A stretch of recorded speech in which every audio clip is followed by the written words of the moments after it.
Olá, alunos! Nessa nossa segunda aula sobre Nietzsche, a gente vai aprofundar em alguns conhecimentos mais específicos desse filósofo para tentar entender de que maneira ele encara uma divisão que, segundo ele, existe no espírito humano. Para esse filósofo, alguma coisa se perdeu na passagem da mitologia para a filosofia. Então, na antiguidade, existia um certo equilíbrio entre esses aspectos e agora esses aspectos estão descompensados. E entender essa descompensação é importantíssima para poder afirmar de que maneira a humanidade se comporta e sente nesse atual estágio da humanidade no século XIX, quando Nietzsche ele escreve. E essas ideias também vão servir de inspiração mais tarde para os estudos psicológicos, né? A psicologia freudiana, por exemplo, ela vai beber desses aspectos que o Nietzsche cita e trabalha nas ideias dele. O Nietzsche ele fala que o nosso espírito está dividido em duas tendências, em duas partes, que ele representa aí como dois deuses da antiguidade clássica, o deus Apolo e o deus Dionísio.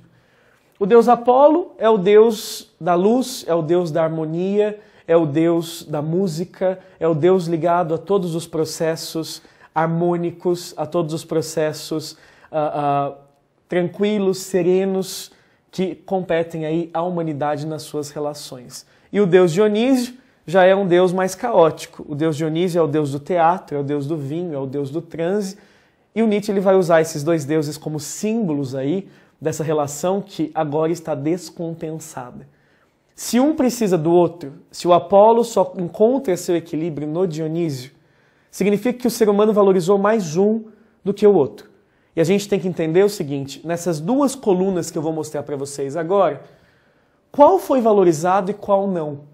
Se a gente analisar aqui o espírito apolíneo, o homem valorizou muito mais nesses últimos milênios a razão, a ordem, a medida, o equilíbrio, a serenidade e a austeridade. São esses valores que a gente tem, por exemplo, ainda hoje na nossa ciência moderna. E a gente tinha na filosofia clássica. Em algum momento antes da filosofia clássica, essa outra parte aqui, que o Nietzsche fala que é uma parte vital, acabou se perdendo. A emoção, o caos, a desmesura, o excesso, a paixão, o transe, esse êxtase que a gente encontra, esse ímpeto que aqueles filósofos que a gente já estudou do romantismo alemão tanto valorizavam, isso acabou sendo deixado de lado. E o que isso gera? Isso gera uma razão que mais tarde os filósofos da escola de Frankfurt vão denominar uma razão técnica, uma razão sem sentimento, um pensamento racional que não leva em conta o ser humano como um todo, que leva apenas uma parte. Se a gente olhar, são os mesmos valores que a gente usa na ciência, ainda hoje em dia. Né? O valor da matemática, do equilíbrio, né? Expresso aqui na medida, a austeridade, a seriedade excessiva. E para o Nietzsche isso traz consequências péssimas. Para o Nietzsche, valorizar mais um do que o outro traz consequências irremediáveis. Entenda o seguinte, o Nietzsche ele não está tentando aqui dizer que o apolíneo é mais importante, perdão, que o dionisíaco é mais importante que o apolíneo, alunos. Ele não está querendo que você seja só dionisíaco, porque só viver no dionisíaco, só viver os sentimentos, só viver a emoção, também é negativo, também é um desequilíbrio. O Nietzsche está buscando uma relação mais equilibrada. Ou seja, num mundo onde existe um excesso de valores apolíneos, um excesso que prejudica as relações humanas, sejam as relações com a natureza, sejam as relações entre os próprios homens, seja qualquer tipo de relação, é necessário, segundo Nietzsche, adicionar aí umas boas doses do espírito dionisíaco. O espírito dionisíaco, ele foi considerado historicamente como algo ruim, como algo que não leva ao progresso, como algo desnecessário.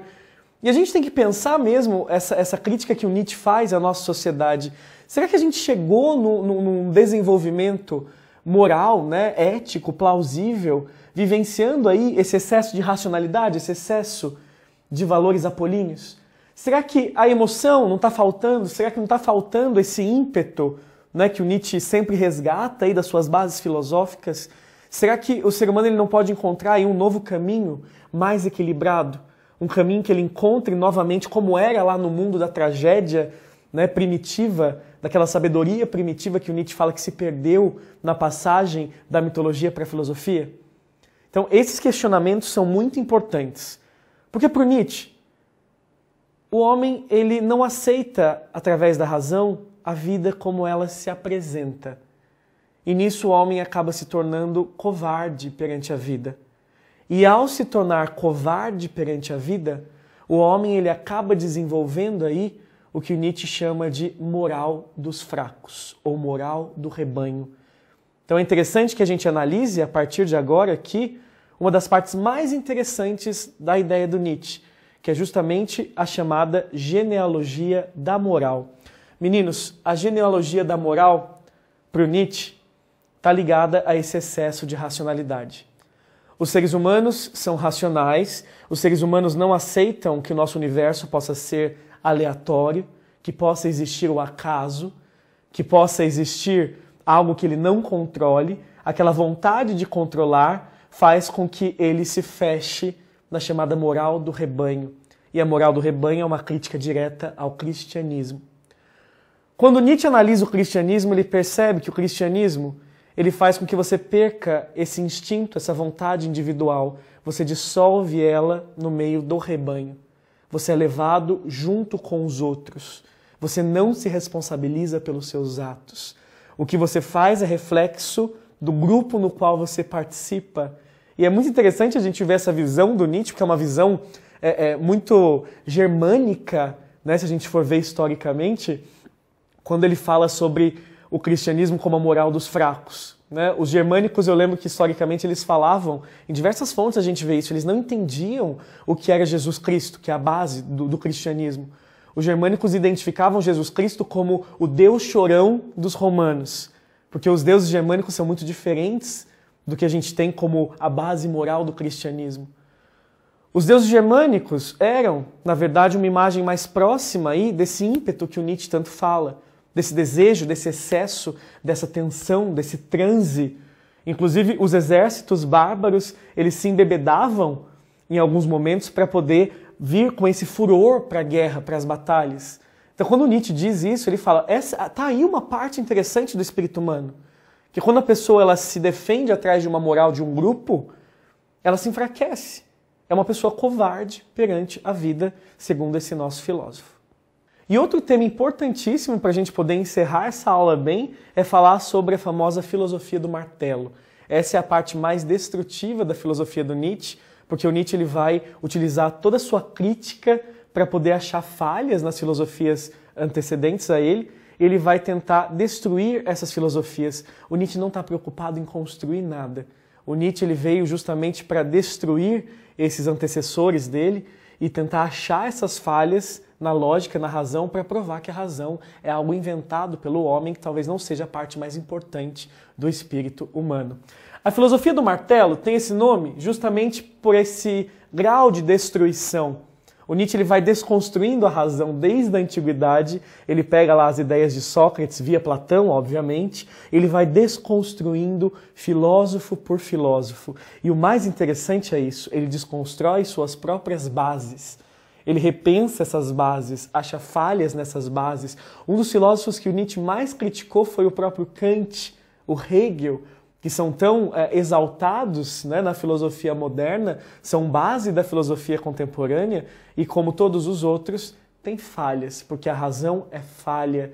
Num universo onde a verdade está distante da gente, onde a gente não consegue encontrá-la, que segundo Nietzsche existe um abismo entre nós e a verdade, acreditar nessas teorias passa já um pouquinho para o nível da fé. Uma fé mais consciente, uma fé mais racional, mas mesmo assim, quando a gente pensa, um tipo de fé, né, pode não ser verdadeiro para você. E o Nietzsche ele vai destruindo essas teorias e mostrando que eles são apenas um construto humano. Essas teorias são apenas construídas por grandes mentes, né, ele deixa isso muito claro, mas são edificações mentais que a gente pode derrubar. E o Nietzsche não está preocupado em responder uma questão. O Nietzsche não está preocupado em responder para a gente qual é a verdade. Né? Você me pergunta, quem é dono da verdade? O Nietzsche diz que ninguém é dono da verdade. Que talvez se a gente se dedicar a buscar mais esses instintos primitivos que a gente acabou de ver, talvez a gente consiga se aproximar mais dela. Mas esse abismo nunca vai deixar de existir. O universo é caótico, a vida é um transtorno, existe o acaso, o ser humano tenta criar uma ordem bonitinha para tudo, no final não consegue, sempre se frustra, chama aquilo de verdade que não é uma verdade que ele mesmo construiu para poder se sentir seguro. E o mais legal é essa mensagem que o Nietzsche deixa, né, no final aí das suas obras, que é sempre isso, né? A gente tem que aprender a caminhar nesse caos, aprender a lidar com a vida como ela se apresenta a cada momento em suas múltiplas formas. Então, pessoal, vamos dar uma revisadinha no que a gente acabou de ver do Nietzsche. Então, pessoal, na aula de hoje a gente aprofundou um pouquinho mais nas ideias do Nietzsche e a gente viu que para o Nietzsche existem dois lados aí da existência humana, dois lados do espírito humano, o lado apolíneo e o lado dionisíaco. Os caracteres apolíneos historicamente foram reconhecidos como bons, como saudáveis, enquanto os caracteres dionisíacos foram desprezados. E é nesse desprezo que, segundo Nietzsche, mora o perigo da filosofia. A filosofia, desde o Sócrates, valorizou o lado apolíneo demais e deixou de lado o lado dionisíaco. A parte dionisíaca também é necessária para que o apolíneo tenha um equilíbrio.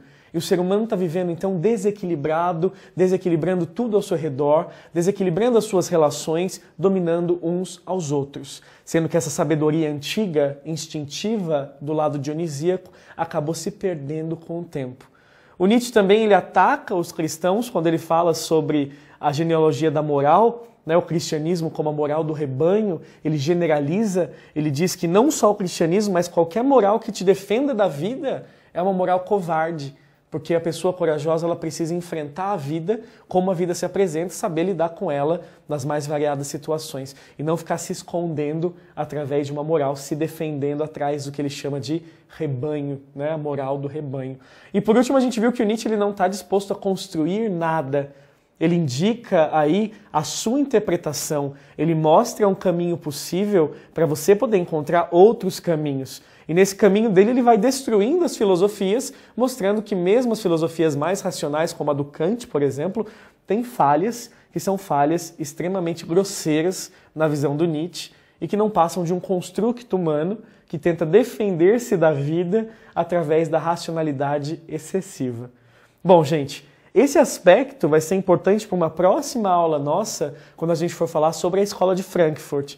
Alguns filósofos alemães, obviamente, eles acabaram se baseando nessas ideias do Nietzsche para fazer uma crítica ainda mais ferrenha do que essa. Espero vocês na nossa próxima aula e até mais.